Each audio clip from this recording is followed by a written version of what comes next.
I always thought I was the kind of man who would see betrayal coming. I prided myself on my ability to read people, to sense when something was off. But the truth is, when you love someone, you see them the way you want to, not always as they truly are. Julia and I had been together for nearly a decade, and though the early days of passion had softened into familiarity, I never doubted our commitment. We had built a life together, a marriage filled with shared memories, inside jokes, and the quiet understanding that comes with years spent by each other's side.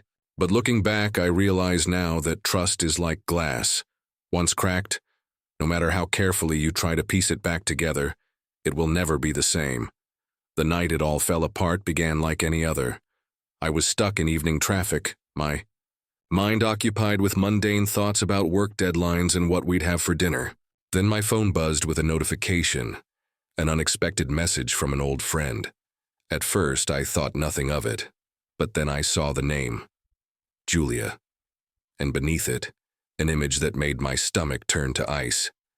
My fingers tightened around the steering wheel as I tapped the screen, and there it was, a picture of my wife stepping out of a sleek black sedan in front of a hotel. Not just any hotel, the Mark, a place infamous for its discretion, its quiet luxury catering to those who didn't want to be seen, and she wasn't alone. The man with her was tall, well-dressed, with an easy confidence in the way he placed a hand on her lower back as he guided her through the entrance. I recognized him instantly. Mark, a man I had never had a reason to suspect, never even given much thought to. Just another husband at the occasional dinner party, just another face in the background of our lives. But in this moment, with the way he leaned in toward her, the way she smiled at something he said, laughing in a way I hadn't seen in years, I knew. There was nothing innocent about this. My chest tightened, a rush of heat rising from my stomach to my throat. My mind scrambled for an explanation, but the truth was already settling in, cold and suffocating. Maybe they were just meeting for drinks, I told myself. Maybe it was work-related, but deep down, I wasn't that naive. I recognized that kind of intimacy. It was the kind that didn't form overnight, the kind that had been built and stolen. Moments in whispered conversations I had never been privy to, the kind that had taken root while I had been busy trusting. I sat there, frozen in the middle of traffic, the world around me moving at its usual pace while my own came to a crashing halt. I should have gone home. I should have called her, confronted her, demanded an explanation. But I didn't. Instead, I made a decision, one that didn't feel like a choice at all. I turned the car toward the hotel, my pulse steady, my grip firm. I wasn't going to rage or make a scene. I just needed to see it for myself, to witness the truth with my own eyes, so there would be no room left for doubt. By the time I arrived, the sun had dipped below the horizon, the neon glow of the Marks sign reflecting off my windshield. I parked across the street, hands clammy against the wheel. I felt like I was standing on the edge of a cliff, staring into a void I couldn't unsee. Then, through the tinted glass doors, I caught a glimpse of them. Julia, her dark hair cascading, over her shoulders wearing the blue dress I had bought her last Christmas. The one she had claimed she never had the occasion to wear, and Mark leaning in too close, his hand lingering at the small of her back. They disappeared inside, swallowed by the golden glow of the lobby. I didn't move. I didn't storm in. Didn't call her name. Didn't demand answers. Because in that moment I didn't need to. The picture had been enough. The way she had touched him had been enough. The way my gut twisted, telling me exactly what I already knew, had been enough. I sat there for what felt like hours, my mind racing through the past, searching for signs, red flags I had ignored, moments that now carried a different meaning. The late nights at work, the sudden need for privacy with her phone, the way she had begun pulling away from me, so gradually that I had convinced myself I was imagining it. How many times had she lied to my face? How many times had she chosen him over me? I clenched my fists, breathing through the quiet devastation settling in my chest. I could have left then. I could have gone home, waited for her return, given her the chance to spin a lie so intricate that I might have wanted to believe it. But I wasn't that man anymore. I didn't need her version of the truth. I had just seen it for myself. And if Julia thought she could shatter our life together and walk away unscathed, she had another thing coming. Because this wasn't just her betrayal. This was my reckoning. The world outside moved as if nothing had changed. People walked by, cars passed, laughter echoed from a nearby restaurant patio. But inside my car, parked across the street from the Mark Hotel, everything had changed. I was no longer the man I had been that morning. That man believed in his marriage, in his wife, in the life they had built together. That man had trust. But trust is fragile, and once it shatters, the pieces never fit back together the same way again. I gripped the steering wheel, my knuckles white, my breath slow and measured. Across the street, through the grand revolving doors, Julia and Mark had already disappeared. I could have followed them. I could have walked into that lobby, demanded to know what she was doing here with him. But I didn't, because deep down, I already knew. I wasn't here for answers.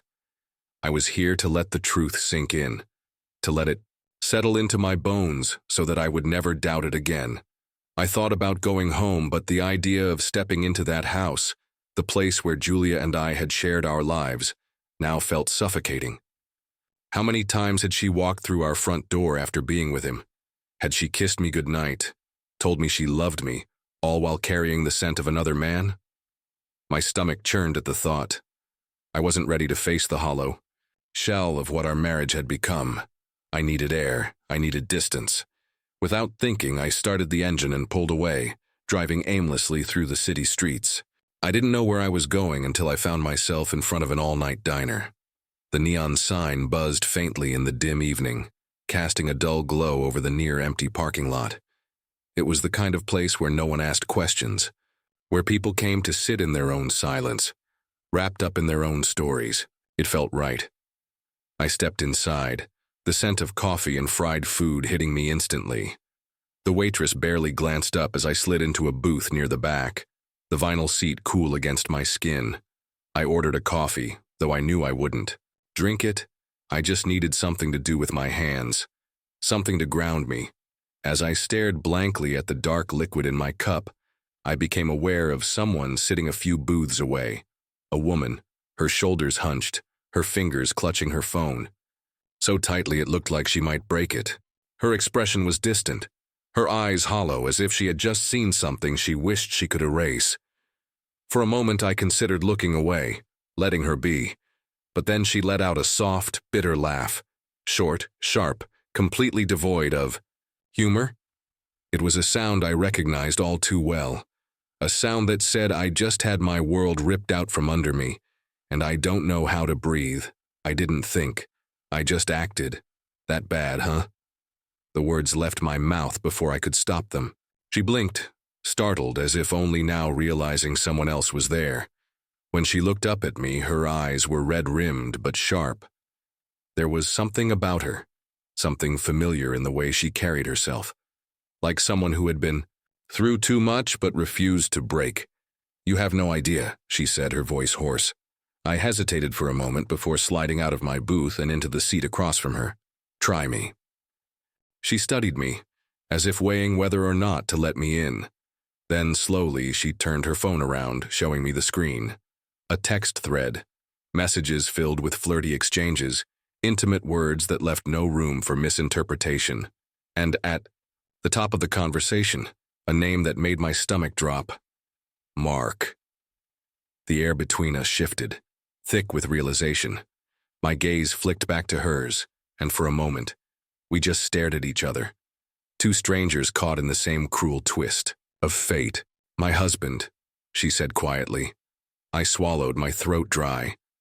"My wife." Her breath hitched just slightly. And then, for the first time all night, I felt something other than anger, something other than heartbreak. I felt understood. There was something surreal about sitting across from this woman, this stranger, and yet feeling like she was the only person in the world who could comprehend the weight pressing down on my chest. We didn't need to explain the betrayal. We both already knew the script. The lies, the late nights, the gut feeling that something was wrong but brushing it aside because we wanted so badly to believe in the people we loved. For the next hour, we talked, not about our cheating spouses, not about the pain they had inflicted on us, but about everything else. About the absurdity of the situation, about how neither of us had seen it coming, about the moment we realized we weren't crazy, that our instincts had been right all along. At some point, the tension in my chest loosened, just a little. It wasn't that the pain had disappeared. It was still there, raw and aching. But for the first time since seeing that photo, I didn't feel completely alone in it. Her name was Claire. And though we had only just met, I knew one thing for certain. We weren't going to let them break us. I had always believed that when faced with betrayal, I would react with fire, with rage that would consume everything in its path. But sitting across from Claire in that dimly lit diner, I felt something entirely different. A quiet resolve, a cold, calculated awareness that my life was no longer what I thought it was, and there was no point in pretending otherwise. She sat across from me, tracing the rim of her coffee cup with her fingertip, her expression distant yet intensely present. She had been quiet for a long time after we both admitted the truth. Her husband and my wife had been sneaking around behind our backs. But in that silence, something unspoken passed between us. We weren't just victims. We were two people who had been pushed to the edge, and we had a choice. Stay there, staring into the abyss, or step back and reclaim the ground we had lost. Claire finally exhaled, shaking her head slightly, as if she still couldn't believe the reality of it. "I don't know what's worse," she said, voice soft, but steady. The fact that he did it, or the fact that I ignored every single sign. I nodded, understanding completely. Yeah, looking back, I should have seen it too. The late nights. The way she started putting her phone face down on the table. The sudden distance, like she was living in a world I wasn't allowed into anymore. Claire let out a dry, humorless laugh. Mark started dressing better, working out more. I thought he was just, I don't know, trying to impress me again. Turns out I just wasn't the one he was trying to impress. The bitterness in her voice mirrored the one that had been sitting in my chest all night. But instead of spiraling into anger, I just sat there watching her. I wasn't sure why, but in that moment, I needed to hear her story as much as I needed to tell my own. Because her pain was my pain. Her betrayal was my betrayal. She glanced up at me, studying my face carefully. "So what now?" she asked. I had no answer. I had spent the past few hours feeling like my entire world had just collapsed. But now, sitting here with her, I realized something. Maybe it wasn't collapsing. Maybe it was just being rebuilt into something else, something different. I don't know, I admitted. But I do know one thing. I'm not letting them have the last word. Claire's lips pressed together as she mulled that over. Then, after a long pause, she nodded. Yeah, me neither. For the first time since I saw that photo of Julia and Mark, I felt a flicker of something close to control. Not over them, but over myself. Over how I was going to handle this. Over what came next. We sat there for hours, dissecting every little thing we had overlooked. But instead of falling into self-pity, the conversation shifted. We talked about the absurdity of it all, how cliché it was. Hotel meetups, sneaking around, secret texts. They weren't even original. It was like something out of a bad movie. At some point, the waitress refilled our coffee cups, giving us a look that said she had seen our kind before. Two broken people trying to stitch themselves back together over cheap coffee and bad diner lighting. You know, Claire said, smirking slightly as she stirred sugar into her cup, if this were some dramatic soap opera, this is the part where we'd swear revenge. Make them suffer. I arched a brow. You want revenge? She thought about it for a moment, then shrugged. Not really, I don't want to be like them, but I also don't want them to think they got away with it. I leaned back in my seat, considering that. What if we didn't give them the reaction they expect? Claire tilted her head. What do you mean? They expect us to be angry, to yell, to beg for answers. But what if we did the opposite? What if we showed up at their precious little hideout? Tomorrow night, together? Her eyes widened slightly. Then, slowly, a grin spread across her lips. You mean, act like we're fine, like we've already moved on? Exactly, she let out a short laugh, shaking her head. That's actually kind of brilliant. Something about her smile made my chest feel lighter. For the first time all night, the weight pressing down on me eased just a little. Claire lifted her coffee cup in a mock toast to taking back control. I clinked my cup against hers, to making them regret ever thinking they could break us. And just like that, an unspoken pact was formed. Not out of revenge, not out of spite, but out of something stronger. Dignity, self-respect, a refusal to let the people who betrayed us be the ones to define the end of our stories. Tomorrow we wouldn't cry, we wouldn't scream, we would walk into that hotel side by side and let them feel the consequences of their choices in the most unexpected way possible, by showing them that we were already moving on. The night air was thick with the weight of what we were about to do. As Claire and I stood outside the hotel where our spouses had betrayed us, I felt a strange sense of calm wash over me. This wasn't about revenge anymore. It wasn't about anger or heartbreak. It was about reclaiming something that had been taken from us. Our dignity, our self-respect, and most importantly, our power. Claire adjusted the strap of her dress, her fingers steady despite the storm I knew had to be raging inside her. She had chosen a sleek black number, nothing overly flashy, but enough to make a statement. Mark had thrown her aside for a cheap thrill, but tonight he would see exactly what he had lost. I wasn't sure if she had dressed up for him or for herself, but either way, she looked stunning. You ready? I asked, my voice quieter than I expected. She glanced up at me, her brown eyes unreadable. Then with a small smirk, she said, I was ready the moment I found out. That was all I needed. With a deep breath, I reached for the door handle and stepped inside. The lobby was warm, filled with the soft hum of conversation and the clinking of glasses from the nearby bar. It was the kind of place designed for discretion, where affairs could flourish behind locked doors and no one would ask questions. The thought made my stomach turn, but I didn't let it show. Not tonight. We walked, side by side, our steps in perfect sync. I could feel the weight of curious stares from strangers, but I didn't care. The only people who mattered were the ones we had come to see. And then, as if the universe had scripted the moment just for us, I spotted them. Julia and Mark sat at a table near the back of the lounge, leaning in close, their heads almost touching. Julia's fingers played absent-mindedly with the stem of her wine glass, while Mark whispered something into her ear, making her laugh. A laugh I used to think belonged only to me. Claire stiffened beside me, but I felt her exhale slowly, regaining her composure.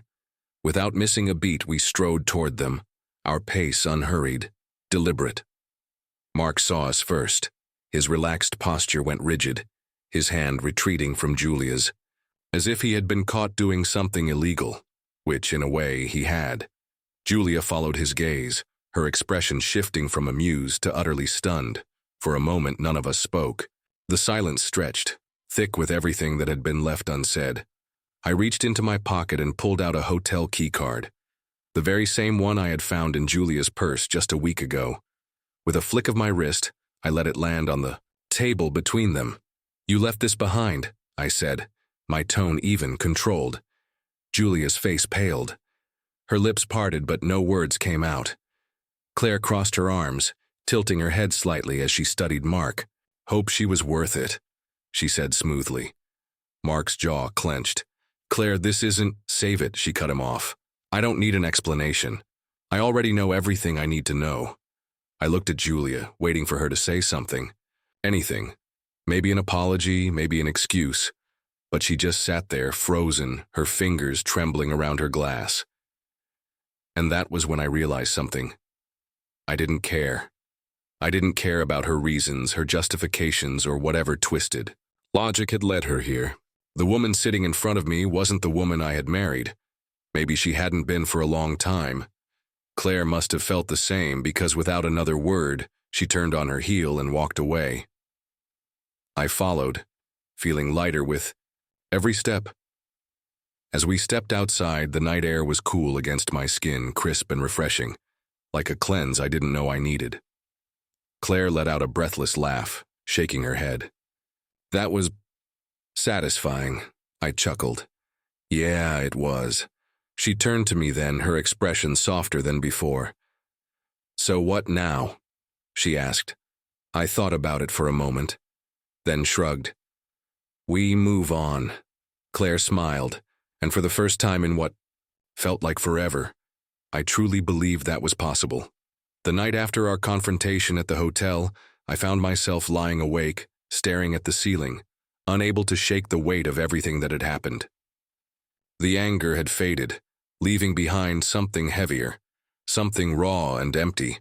I had spent years believing in a marriage that had become nothing more than a beautifully crafted illusion.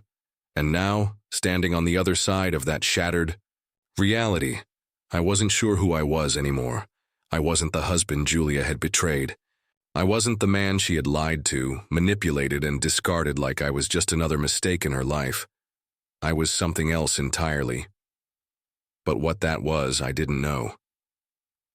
As I reached for my phone, I hesitated. It was late. Too late. But before I could talk myself out of it, I dialed Claire's number. She picked up after the second ring, her voice groggy but alert. Ethan? I exhaled slowly. Yeah, sorry, it's late, I know. There was a beat of silence before she said, Couldn't sleep either.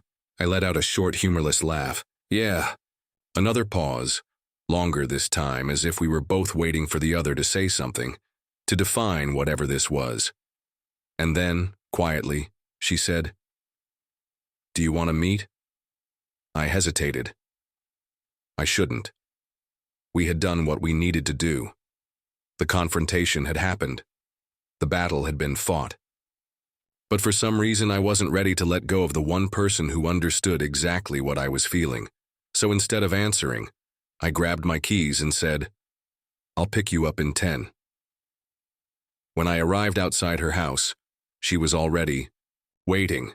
The dim glow of the porch light cast soft shadows on her face, highlighting the exhaustion in her eyes, the weight she had been carrying alone for far too long. As she climbed into the passenger seat, she let out a slow breath. Where are we going? She asked. I shook my head. I don't know. Away. She nodded, accepting that answer as if it was enough. And maybe it was.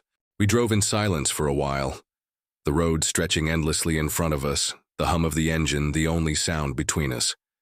The city lights faded behind us, replaced by the quiet stillness of the countryside. I wasn't sure where I was going, until I pulled off onto an old scenic overlook, a place I hadn't been in years.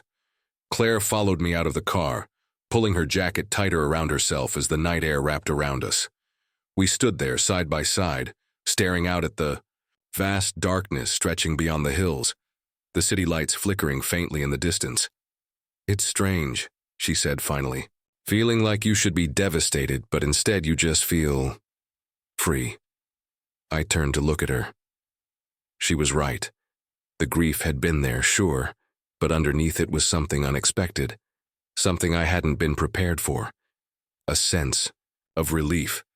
I spent so long fighting for something that wasn't real, I admitted. I don't think I even saw it happening. Claire let out a small laugh, though there was no humor in it. Yeah, I thought Mark and I were solid.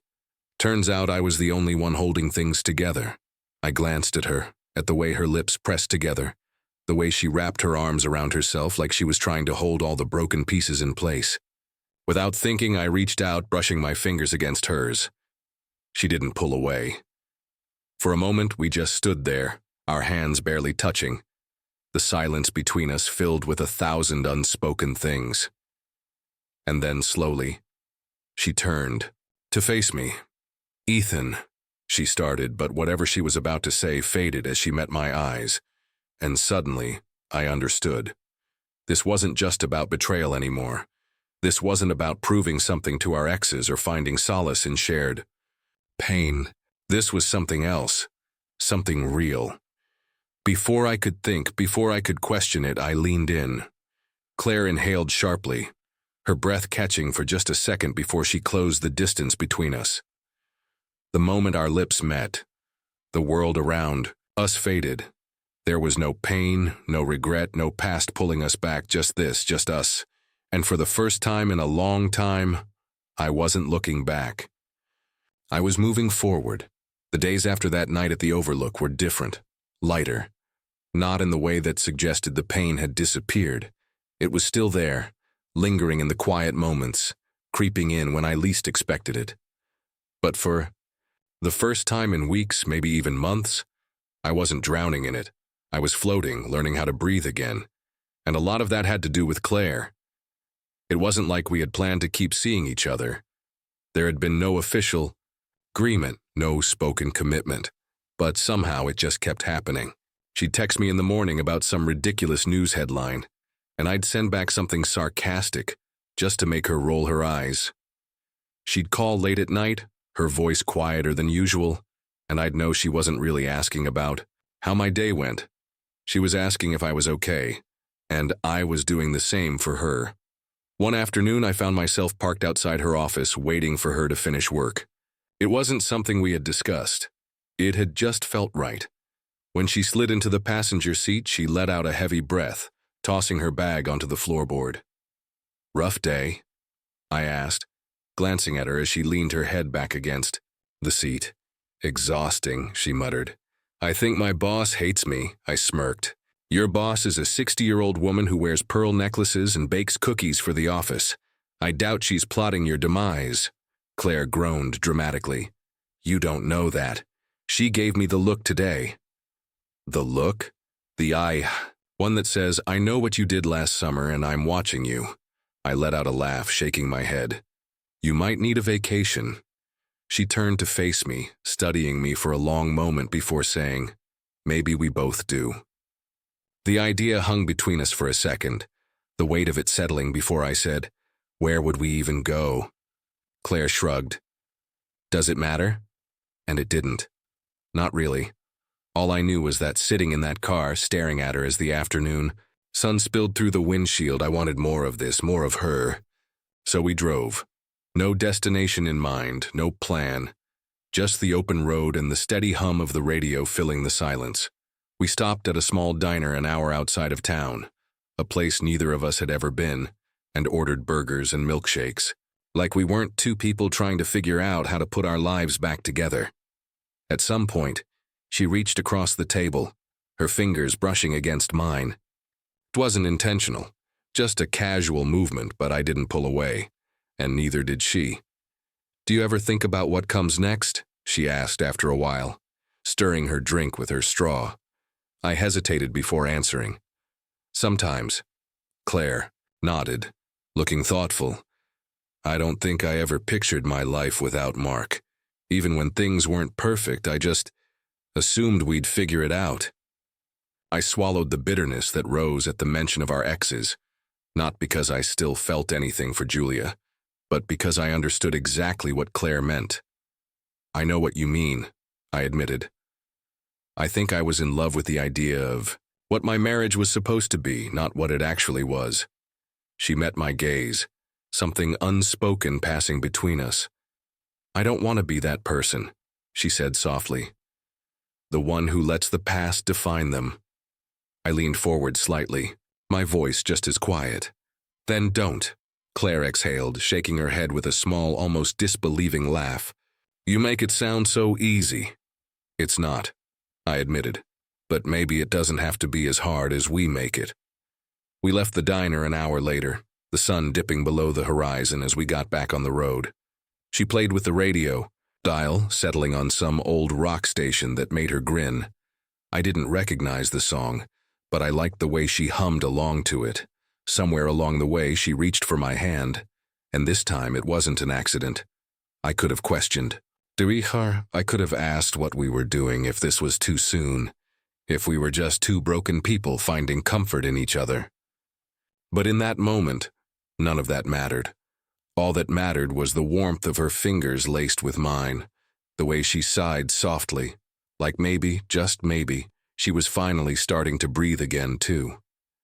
The days blurred into weeks, and before, I knew it, being with Claire felt natural. We never labeled whatever this was. There were no late-night discussions defining our relationship, no promises made in whispered tones. It was just us, existing in a way that made sense, in a way that made the pain of our pasts feel like something distant, something that had shaped us but no longer controlled us. I had expected it to be difficult, had assumed there would be hesitation, guilt, or the overwhelming weight of what we had both been through pressing down on us. But the truth was, there was none of that. With Claire, it was easy. It was the way she made coffee in the morning, humming to herself off-key, completely unaware that I was watching her. It was the way she stole fries from my plate, even when she had her own. The way she tilted her head back when she laughed. Unguarded, free. It was the first time in years that I felt like myself. One evening, as we walked along a quiet street lined with old bookstores and cafes, Claire slowed her steps and looked up at me. Do you ever wonder what would have happened? If we had never found out, I didn't have to ask what she meant. I sighed, shoving my hands into my pockets. Sometimes, but not because I wish it hadn't happened. She nodded, glancing down at the pavement. Me neither. It's just strange to think about. That whole life, everything I thought I knew, it's like it belonged to someone else. I stopped walking, and she turned to face me. The streetlights cast a soft glow on her face, highlighting the tiredness in her eyes, the quiet strength that had been there all along. It did, I said. That life was built on lies. This one isn't. Claire exhaled, a small, almost wistful smile playing at the corners of her lips. And what is this? For the first time, I let myself really think about it. This is real, I said finally. Her gaze searched mine, as if trying to decide whether or not she believed me. Then, slowly, she reached out, lacing her fingers through mine. And just like that, the question didn't need an answer. A few days later, we found ourselves back at the Overlook. It hadn't been planned. We had been driving, lost in conversation, when we realized where the road had taken us. The same spot where we had first started this, whatever this was. Claire wrapped her arms around herself, staring out at the horizon. I don't think I'll ever stop hating them for what they did, she admitted. Not because I want them back, but because they took so much from us. I stepped closer, watching the way the wind played with her hair. They don't get to take anything else. She turned to look at me, something shifting in her expression. No, they don't, she murmured. And then, before I could think twice, I reached out, brushing my fingers along her cheek. She leaned into the touch instinctively, her breath hitching slightly. There was no hesitation when I kissed her. No lingering ghosts of the past. No bitter remnants of betrayal. Just warmth. Just her. Claire's hands slid up my arms, her fingers curling into the fabric of my jacket. She kissed me back like she had been waiting for this moment. Like she had known it was inevitable. And maybe it was. Maybe we had been heading toward this all along. When we finally pulled away, she rested her forehead against mine, her eyes still closed. Ethan, she whispered. I swallowed, my voice rough. Yeah? She smiled softly, her fingers tightening, around mine. I think this is the first time in a long time that I feel happy, I exhaled, pressing a kiss to the top of her head. Me too. We stayed there until the sky faded from gold to navy, until the stars blinked into existence above us. And for the first time, I wasn't looking back. I wasn't thinking about Julia or Mark or the wreckage they had left behind. I was thinking about Claire, about the future, and for the first time I wanted it. Julia and Mark were unraveling. It didn't happen all at once, but little by little, the cracks in their perfect little fantasy began to show. At first, they had been drunk on the thrill of their affair, convinced they had found something better, something exciting. But affairs are built on illusion. Once the secrecy fades, once the stolen moments become routine, there's nothing left but the truth. They were never in love. They were just in love with the idea of escape. I heard about it from mutual friends. Julia had been distant, distracted. The same woman who had once been so sure that she wanted something more was now restless. Mark, who had been charming and confident, was growing impatient, his flirtations with other women becoming more obvious. It was as if they had both realized at the same time that whatever they thought they had, it wasn't worth the destruction they had caused. And then, one evening, Julia called me. I almost didn't pick up. The sight of her name on my screen sent a wave of something through me, but it wasn't pain, not anymore. It was detachment, like I was seeing the remnants of an old life that no longer felt like mine. Still, curiosity won. "Ethan," she breathed when I answered, her voice softer than I remembered. "Can we talk?" I leaned back against my couch, watching Claire from across the room as she flipped through a book, unaware of the call. "There's nothing to talk about, Julia." She was silent for a moment. I need to see you." I let out a slow breath, already knowing why she was reaching out. She had lost control. The fantasy had shattered, and now she was grasping at the pieces, desperate to find something familiar to hold on to. But I wasn't her safety net anymore. I glanced at Claire again, watching the way she tucked her hair behind her ear, completely lost in whatever she was reading. This was my reality now, not Julia, not the past. "I don't think that's a good idea," I said finally. She let out a small, shaky laugh. "You're really over it, huh?" I didn't answer right away. Instead, I let the weight of the silence settle between us. Then I said the one thing I knew would finally set her free, whether she wanted it or not. "Yeah," I murmured. "I really am." The line went dead, a second later. I set my phone down, exhaling. Claire must have sensed something because she looked up, her gaze meeting mine. "Everything okay?" I nodded, giving her a small smile. "Yeah, everything's perfect." And for the first time, I truly meant it. A week later, Mark tried the same thing. Claire and I had been out at a small farmer's market, wandering through stalls, when her phone buzzed. I saw the flicker of annoyance in her eyes before she even looked at the screen. Then she let out a slow, disbelieving laugh. "Mark," she muttered. I raised an eyebrow. "Seriously?" She shook her head, hitting decline. "He can want whatever he wants. Doesn't mean he gets it." I grinned. "You're handling this better than I did." She smirked. "Well, I've had time to practice." The past had officially caught up to them. They had chased something fleeting and lost something real in the process. And now, as they sat in the wreckage of their own choices, they wanted their old lives back. But that wasn't an option. Later that evening, as we sat on the balcony of my apartment, watching the city lights flicker below us, Claire turned to me. "You think they'll ever stop trying?" I took a sip of my drink, considering it. "Eventually," she hummed. "And what if they don't?" I set my glass down, turning to her fully. "Then it doesn't matter, because they don't get to be a part of our story anymore." Claire studied me for a long moment. Then slowly, she smiled. And just like that, the past lost whatever power it had left. The idea of a fresh start had been lingering in my mind for a while. It wasn't just about moving forward or leaving the past behind.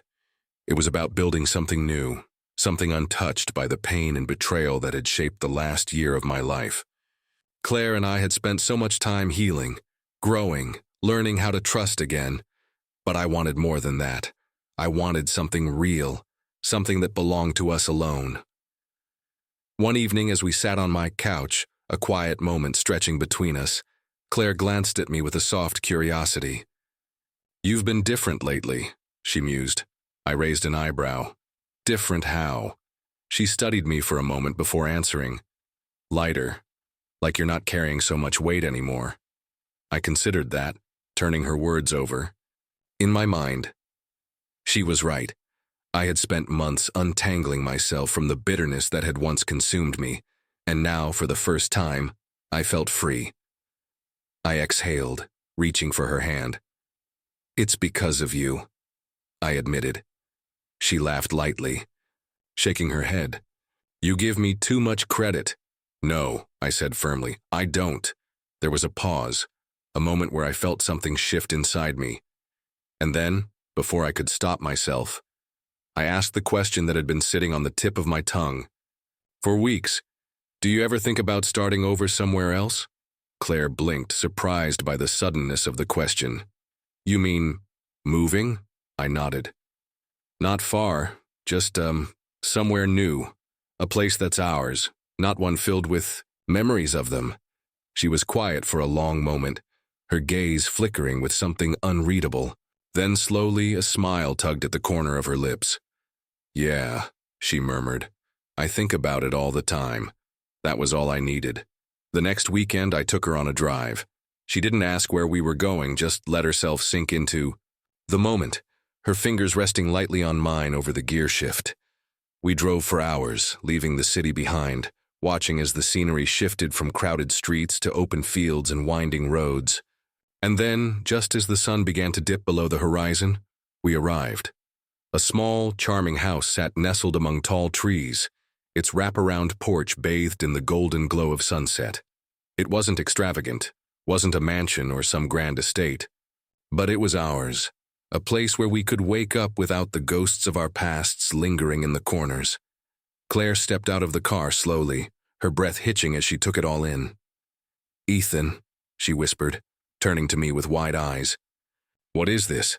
I reached into my pocket, pulling out a key, a new beginning. Her lips parted, and for a second she just stared at me like she was trying to decide whether this was real or just another dream she'd wake up from. You bought this? For us, I confirmed. Only if you want it. Her fingers trembled as she reached for the key, tracing its edges like she was afraid it would disappear. Then, with a breathless laugh, she threw her arms around me, burying her face in my shoulder. I want it, she murmured. I want all of it. Relief flooded through me as I held her close, feeling the warmth of her against me. This was right, this was home. That night, we sat on the porch, glasses of wine in hand, the air crisp and filled with the quiet hum of crickets. Claire leaned into me, her head resting against my shoulder. You know, she murmured, if you had told me a year ago that my marriage falling apart would lead me here, I don't think I would have believed you. I let out a quiet chuckle. Same. Turned to face me then, her gaze soft but steady. Are you happy, Ethan? I looked at her, the woman who had walked through fire with me, who had turned my heartbreak into something beautiful. And for the first time in a long time, I didn't have to hesitate. Yeah, I said, squeezing her hand. I really am. Betrayal has a way of leaving deep scars, the kind that don't fade easily. At first, I thought moving on meant proving something. To Julia, to Mark, to the world. I thought healing would come from making them regret what they did, from watching their perfect fantasy crumble under the weight of reality.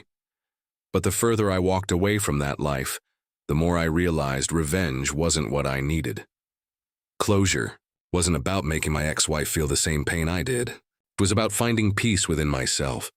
For months I had been trapped in a cycle of anger and resentment, reliving the betrayal over and over in my mind, asking myself the same useless questions. Why wasn't I enough? When did she stop loving me? What did he have that I didn't? I searched for answers that would never come because the truth was, Julia's choices had never been about me. They had been about her, about what she lacked, about what she thought she needed to be happy. And once I understood that, once I truly accepted that her betrayal had nothing to do with my worth, everything became clear. Happiness wasn't something I had to chase. It was something I had to choose. Claire helped me see that.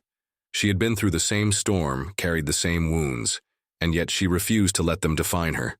She wasn't just surviving, she was living, laughing, finding joy in the smallest moments.